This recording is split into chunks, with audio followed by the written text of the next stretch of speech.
Okay guys, and welcome back to another Scrappin' Irish video. And what is this video about? This video is the first video in a series of videos that I'll be doing on the types of acid and stuff that I use and the processes that I use to recover gold.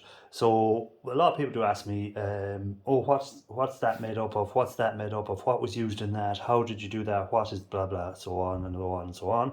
So to help people out, again, I claim to be no expert. I'm just showing the way I do it, and if this works for you, this is perfect. If it doesn't work for you, this is not for you. Then whatever way method you use to do it your way, and I'll do it my way. So first off, here is the obligatory safety notice.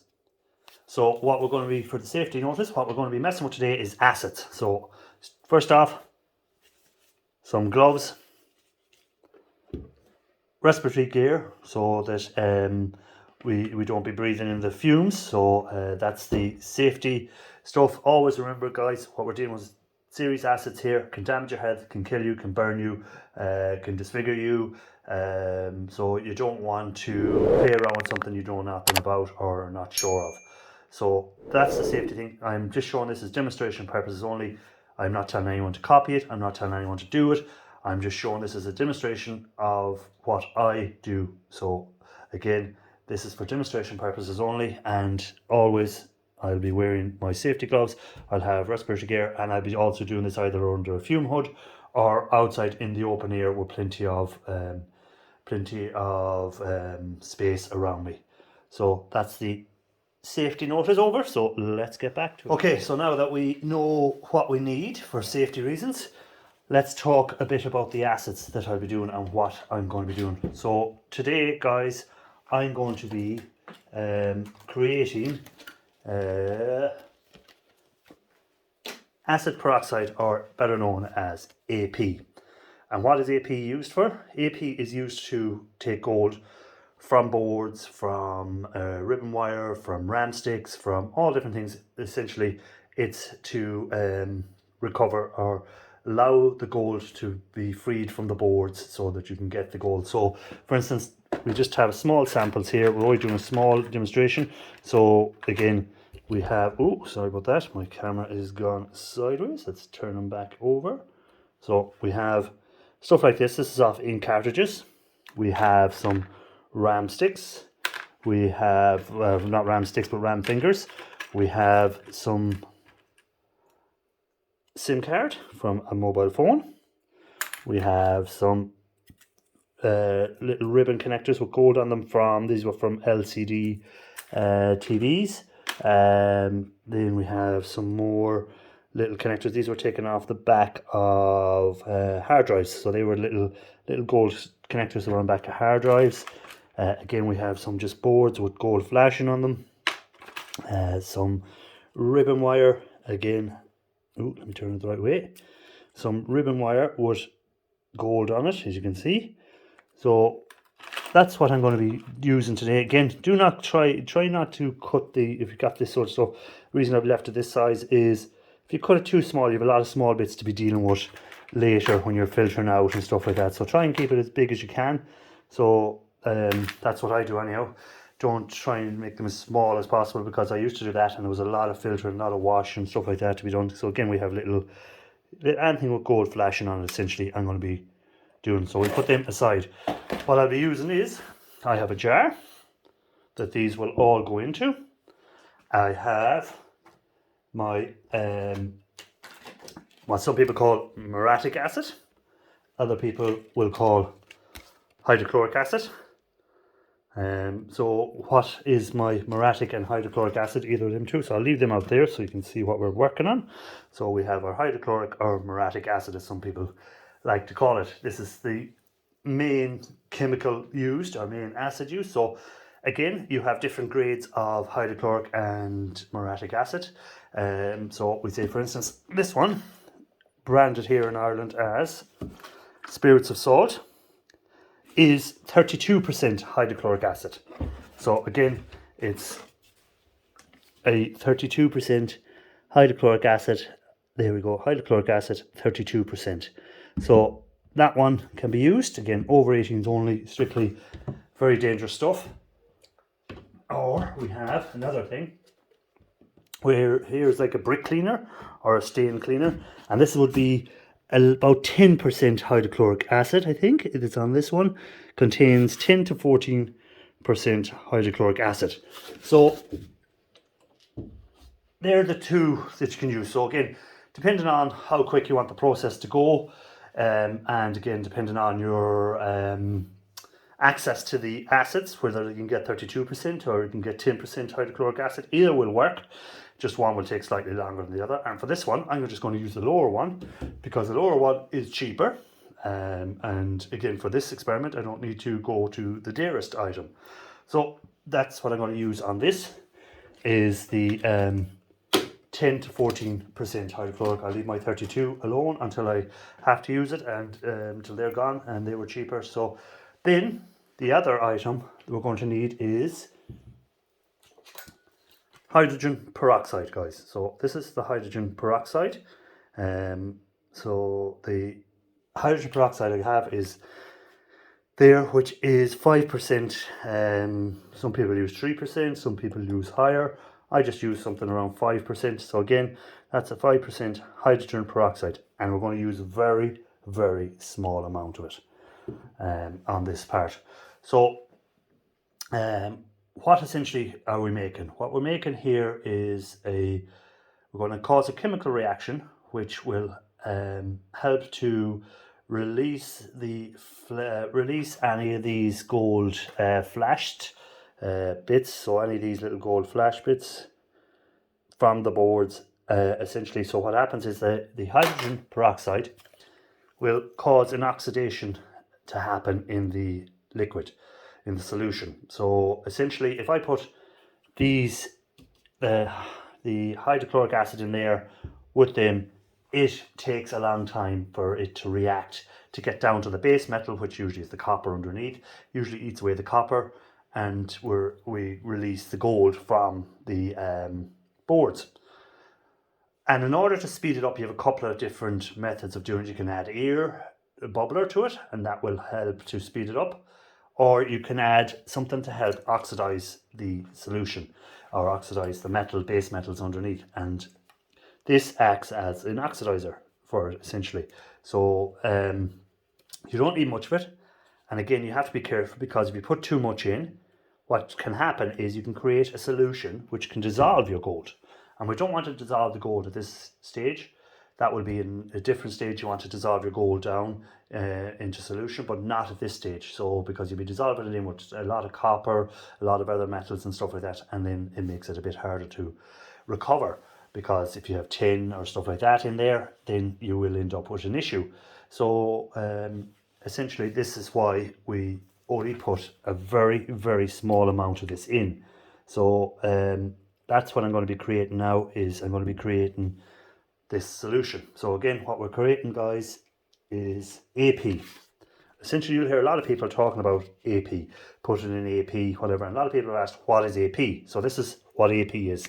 What I am creating now is our acid peroxide, essentially, AP. So that's what we created. I hope you like my little cards I do to make it a bit easier for people to know what's happening. So what I'm going to do here first, before we go outside, because again, I'm not going to be doing this in an enclosed area. This is going to be done outside in the air. So I'm going to essentially just drop all these into the jar. I'm just going to pause and I'm going to get a cleaner jar than that one, because it looks fairly grubby. I don't know what was in there. So just to be safe, we'll go with a different jar. Okay, so I've changed the jar, and all I'm going to do is I'm going to drop these in here. So we're just going to break them into smaller bits. Not too small, as I said already, so something manageable. So that one there, something around them sort of sizes will be sufficient. So we're just going to drop them into the jar, and we'll get ready. Again, any of the other stuff I won't be breaking down any more. Again, as I say, these are some of the stuff that it can be used on. So I'm just doing this so you can get an idea of what it is. I'm not doing a big lot, I'm just doing it to show how the process works. I don't use AP that much. So then I won't break down, I'll leave them as they are. That I will leave as it is. I'm not going to break it down. Same here, any of them sticks. Same with this ribbon wire. There's no need to break it down because it'll make it harder to recover the gold or to filter out and stuff like that. So it's easier to pick these big bits out and leave the rest of it there. So again, the SIM card. So they all just go in.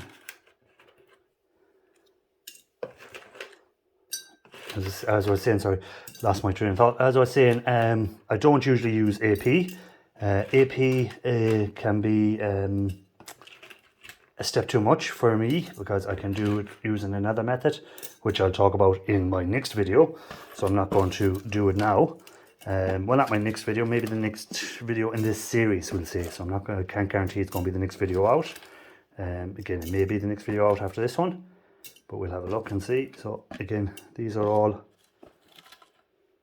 inside there. Okay, so that's what we have. That's what we're going to be working with, and it's just to show the process. There's not going to be much gold in there when it's done, but it's just to show the process. So what we'll do now is we'll move outside into the air, get my gloves on, and we'll get going on this. So again, remember, gloves on, guys, when messing with acid. And again, different types of gloves for different types of acids.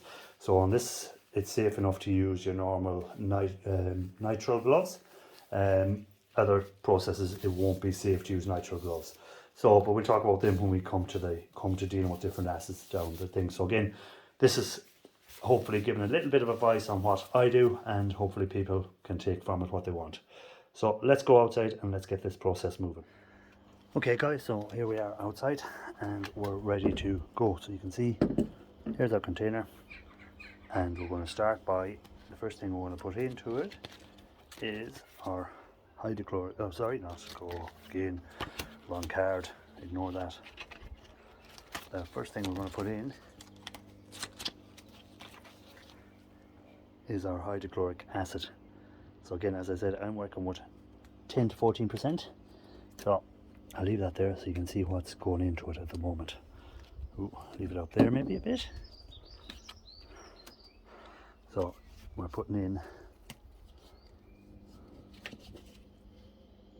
our hydrochloric acid. So all I do is I just put enough to cover the solution. So again, safety gear on, gloves on, or cover the, so we go about halfway up the jar.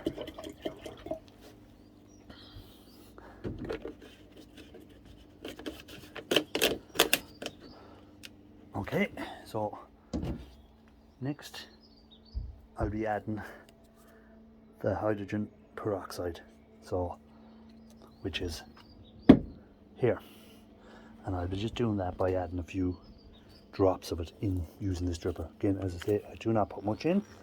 I don't need to put much in. This process will work with a small amount. It's just to get it working or get it started. So I have 2 milliliters of it there, and that's it. So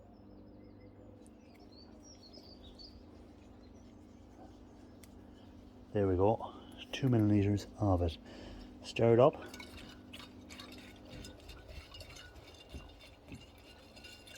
And that's it.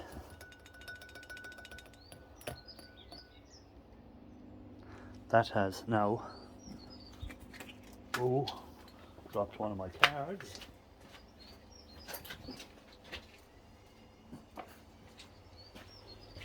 Now, what I've done is I've created, so we've gone from just the hydrochloric acid and the hydrogen peroxide to now having created AP. So now we have AP in there, and that is it. We'll just let that work away.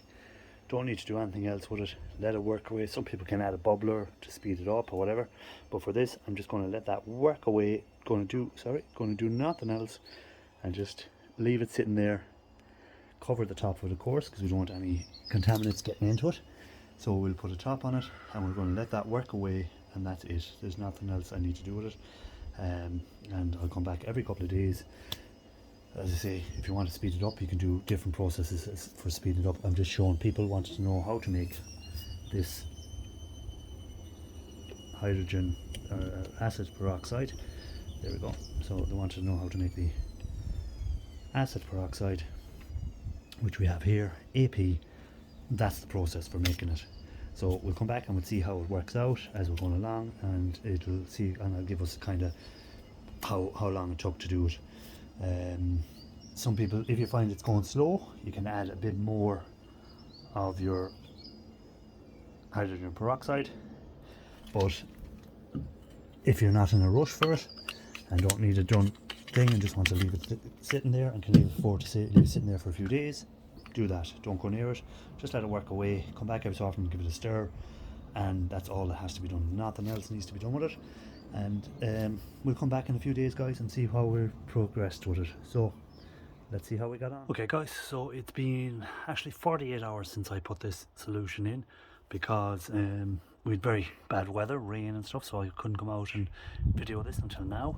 So here is our solution, and if you see, when I spin it around, we have gold floating around inside of it there. So now we have created our AP. So that's kind of it really for the video, guys, because this video was just to show you how to make AP, and that's AP because you can see the gold floating around, which looks nice. There's still a lot more to be done in there, but we don't need to see that, because once the process is started, it just works away by itself. As I was saying, the only thing you have to watch for is that you don't put too much of the hydrogen peroxide in, or too strong of a hydrogen peroxide into the solution, because if you do, you can end up dissolving the gold into solution. Again, you can do a stannous test to check afterwards to make sure there's no gold gone into solution, and if it is gone into solution, just add some copper and it should all drop out as a black powder then afterwards. But as you can see, this solution, I didn't do that because we have plenty of flakes floating around and all the gold is still not taken off, so that means there's still copper to be digested in there. So it'll digest the copper first, and then it could end up starting to digest your gold if it's left sitting too long in it. So that's it really, guys, for the video. So that's the first of the videos on the different types of acids and stuff that I'll be using, and what they're called and what's their uses in gold recovery. So next one up will probably be copper chloride, because again, I want to do these videos so people know when I'm doing what I'm using and how I made it. And a lot of people email me, oh, what's that made of, how do you make it, where'd you get it? So again, a lot of the stuff I will be from household stuff you can buy usually in your hardware stores, your plumbing stores, stuff like that. The only thing that I will be using that is hard to get is nitric acid, and again, it all depends where you're living and who you know and what you know, and how you can get that, and it's becoming more and more restricted, but you can always make your own, which hopefully I will be doing at some stage. So guys, as always, thanks for watching. Hope this was helpful to anyone, and again, I'm not claiming that this is the only way to do it. Again, AP I don't use that much, but for anyone starting off, they'll hear about AP and they'll be wondering how it's made and what's it made from. So there you go, guys, there's your AP. So thanks, until the next one, guys. Thanks for watching, and as always, thumbs up please if you don't mind, and catch you on the next one.